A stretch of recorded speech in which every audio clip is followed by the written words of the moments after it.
드디어 공개됐네. 근데 가격표가 조금 많이 올랐는데 소렌토에 적용된 노블레스 트림을 신설을 했네. 투싼하고 차별화 두는 거 맞네. 안녕하십니까. 오늘 저희들 소식은 스포티지 가격이 비공식 유출이 됐습니다. 관련해서 어떤 가격 바운드를 가지고 투싼하고 어느 정도 차이가 나는지, 그리고 어떤 신기술들이 들어갔는지 각 옥션별로 구분을 해서 비교해보는 거 지금 바로 가시죠.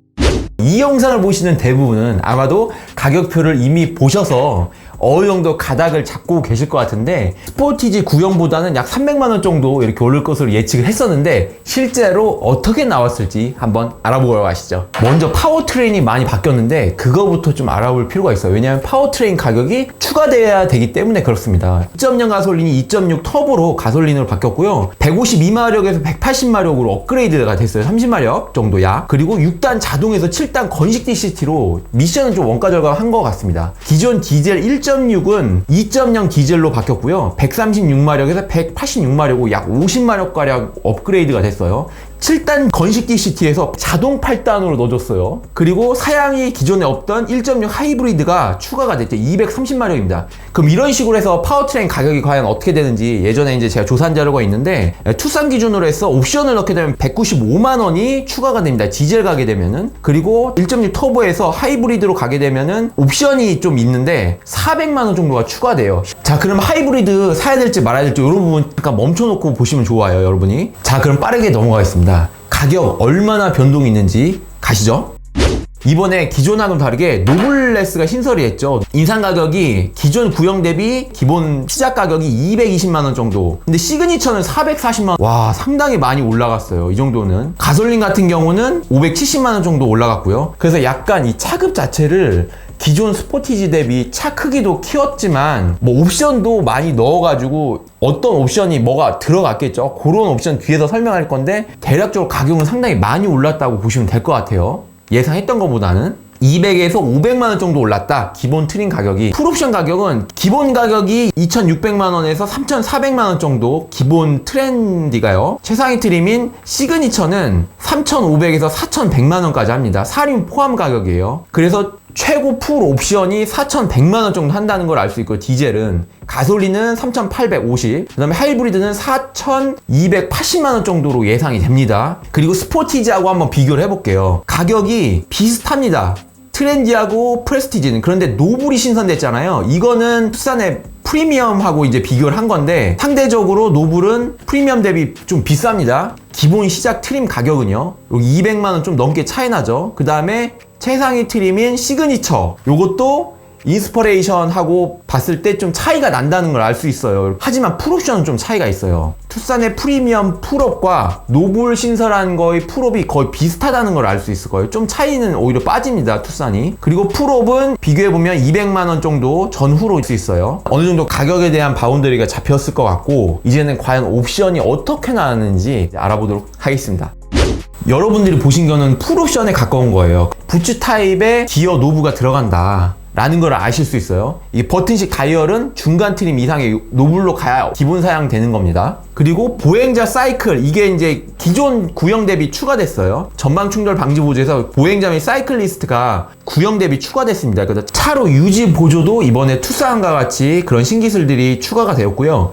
지능형 속도 제한 보조가 투싼에 없는 게 이게 추가됐습니다. 그 다음에 LED 헤드램프가 기본 적용됩니다. 플렉터 반사판 타입이에요. 하지만 투싼은 기본적으로 프로젝션 헤드램프가 시작할 때 됩니다. 할로겐 프로젝션 램프예요. 그리고 그 상위 옵션으로 가면은 반사판 타입의 LED가 들어갑니다. 차이가 있다는 걸 알 수 있어요. 그 다음에 DRL도 LED로 적용돼 구형 스포티지인 DRL이 LED가 아니었습니다. 그 다음에 폴딩 타입 무선 리모컨키, 이거는 파란색은 마이너스 된 거예요. 기존 구형 대비. 오히려 구형에는 이 기본 시작부터 버튼 시동이 있었어요. 그리고 4.1인치 칼라 LCD가 들어갔다는 거 궁금합니다. 이런 부분은 컴팩트 오디오가 들어가요. 디스플레이가 없습니다. 보통 8인치 디스플레이가 있는데. 그리고 바로 다음 트림인 프레스티지인데요, 운전석 파워시트만 들어갑니다. 구형에서는 운전석, 조수석 둘 다 파워시트 했는데 이번에는 조수석 파워시트는 뺐어요. 그리고 전방 센서가 부재가 돼요. 투싼에는 비슷한 동급 트림에 전방 센서가 있는데 여기에는 없습니다. 그리고 노블레스 트림 신설된 걸 한번 볼까요? 이거는 기존의 프레스티지하고 시그니처를 좀 가지고 와서 이제 만든 겁니다. 그레이 컬러를 선택할 수 있는 게 특징이고요. 그 다음에 소렌토하고는 달리 소렌토는 하이브리드만 그레이 컬러를 선택할 수 있고 브라운, 그레이 둘 중 하나만 선택할 수 있어요. 그런데 이번에는 블랙, 네이비, 브라운 3개 컬러 다 선택을 할 수 있습니다. 그 다음에 메탈릭이라고 했죠. 이런 부분이 제가 인테리어 설명을 드렸죠. 2열 원터치 폴딩이 들어갑니다. 2열을 버튼을 누르면 순간적으로 폴딩이 돼요. 180도 풀플랫으로. 그게 이제 산타페에도 들어가고 소렌토에도 적용된 게 이게 들어갔고 투싼에는 없는 기술입니다. 그리고 전자식 변속 다이얼이 이때 노블레스부터 기본 적용됩니다. 그리고 애프터블로우가 들어갔죠. 투싼에도 들어간 겁니다. 8인치 디스플레이가 오디오가 들어가는 거죠. 그래서 이 부분을 좀 주목할 부분이에요. 쉽게 말해서 기본 사양은 이거보다 더 저사양 같은 경우는 디스플레이 자체도 아예 안 들어가니까 진짜 어떻게 나올지 궁금합니다. 그리고 그래비티는 디자인적으로 이제 바뀐다는 걸 알 수 있고요. 핵심은 이제 프로젝션 LED 헤드램프가 들어간다는 겁니다. 프로젝션 LED를 선택하려면 스타일 옵션을 선택하시면 됩니다. 프로젝션은 집중성이 좀 강하고 좀 더 밝다고 보시면 돼요. 리플렉터 타입보다는. 리플렉터는 좀 더 퍼지는 현상이 있고요. 참고로 투싼 같은 경우는 프로젝션 LED를 선택 자체도 할 수가 없습니다. 그리고 시그니처 트림으로 왔어요. 시그니처는 최상위 트림이죠. 첨단 운전자 보조 ADAS 시스템이 들어갔는데 이런 빨간색으로 친 이 부분 있죠. 사각형으로. 요게 추가되면서 가격이 거의 500만원 가까이 올라갔어요. 그 여러가지 바디도 바뀌었고 휠베이스도 바뀌었고 패키지 구성 자체가 많이 바뀌었죠. 외장 사양도 바뀌고 디자인도 바뀌었기 때문에 그런 것 같아요. 일단 전방 충돌 방지 보조에 교차로 대항차가 이번에 추가됐죠. 투싼에 있던 기술입니다. 기존 구형에는 없었던 기술이고요. 그 다음 내비게이션 기반 스마트 크루즈예요. 기존에는 스마트 크루즈는 있었는데 내비게이션 기반이 되면서 고속도로하고 자동차 전용 도로에서 속도를 줄여줍니다. 국성로에서도요. 그 다음에 고속도로 주행 보조 HDA라고 해서 고속도로에서 속도가 낮아지고 정차를 해도 30초간 그대로 스마트 크루즈가 유지가 됩니다. 그 터치 타입 아웃사이드 도어 핸들은 투싼에 없는 거가 넣어줬어요. 슈퍼비전 클러스터 12.3인치 파노라믹 커브드 디스플레이에 들어갑니다. 그리고 우드 그레인 가니쉬가 들어가고요. 제가 예전에 예측한 게 좀 빗나갔는데 우드 그레인이 더 고급 사양이 들어가고 일반적인 그 메탈 느낌에 나는 거는 바로 아래 등급에서 기본 사양 적용됩니다. 그리고 옷걸이 헤드레스트가 들어가고요. 메모리 시트가 들어갑니다. 기존에는 메모리 시트가 없었던 것 같아요. 그 다음에 운전석 이지 액세서도 들어가고요. 투싼에 메모리 시트 들어가죠. 12.3인치 내비게이션 들어가고요. 이번에 많이 바뀌었다는 걸 알 수 있어요. 파노라믹 커브드 디스플레이가 들어가지 않는 사양은 과연 어떻게 나올지. K8 같은 경우는 무조건 파노라믹 커브드 디스플레이가 들어가는데 그 안에 화면 자체가 조금씩 이제 작은 사이즈로 들어가거든요. 그런데 아예 파노라믹 커브드가 안 들어갈지 기본 사양은 어떻게 될지 좀 궁금합니다.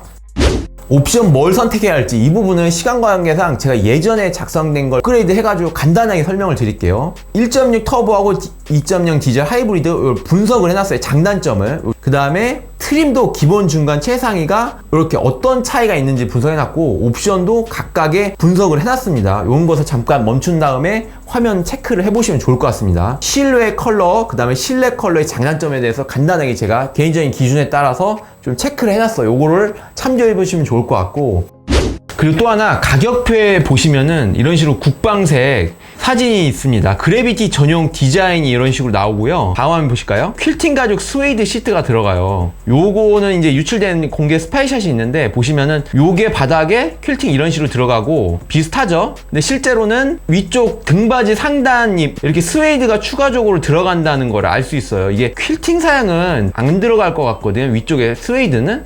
그래서 퀼팅 시트가 있고 이런 스웨이드가 들어가는 시트가 있고 그럴 것 같습니다. 타이어 디자인이 나왔는데 체결했을 때 실물은 어떨까요? 이렇습니다.